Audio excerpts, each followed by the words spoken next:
सबब ना फिरा करो, कोई शाम घर भी रहा करो, वो गज़ल की सच्ची किताब है, उसे चुप के पढ़ा करो। मैं आवाज़ देता हूँ बशीर बदर साहब के शेर के साथ भाई शादाब हया को, कि वो भी अपनी शर्म हया को मतलब एक तरफ रख दें और अपने कलाम से नवाजें। अस्सलाम वालेकुम रहमतुल्लाहि व बरकातहू। 3 मिनट अपने गज़ल की लूँगा, 2 मिनट बात करूँगा। बातों का वक्त नहीं है, 3 मिनट ही चलेंगे, 3 मिनट ही काम किए। बात ना करो, बात का वक्त नहीं है, सिर्फ शायरी पा जाइए।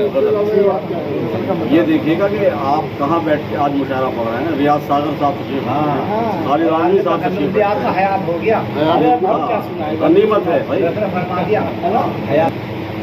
ख्वाब में एक चांद था, ख्वाब में एक चांद था और दूसरा कोई न था।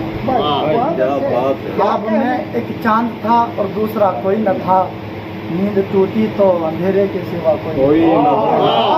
ख्वाब में एक चांद था और दूसरा कोई न था, नींद टूटी तो अंधेरे के सिवा कोई न था। और शेर देखिएगा कि मैं वो मुसाफिर हूँ रहे हस्ती का जिसके सामने, वो मुसाफिर हूँ रहे हस्ती का जिसके सामने, मंजिलें तो सैकड़ों थी रास्ता। अरे वाह, शेर बढ़िया भाई, वाह। वो मुसाफिर हूँ रहे हस्ती का जिसके सामने, मंजिलें तो सैकड़ों थी रास्ता कोई न था। आखिरी शेर बता रहा। क्या बताऊं मुझको किस किस ने किया है संगसार, क्या बताऊं मुझको किस किस ने किया है संगसार, यूं तो कहने को जहां में पारसा कोई न था।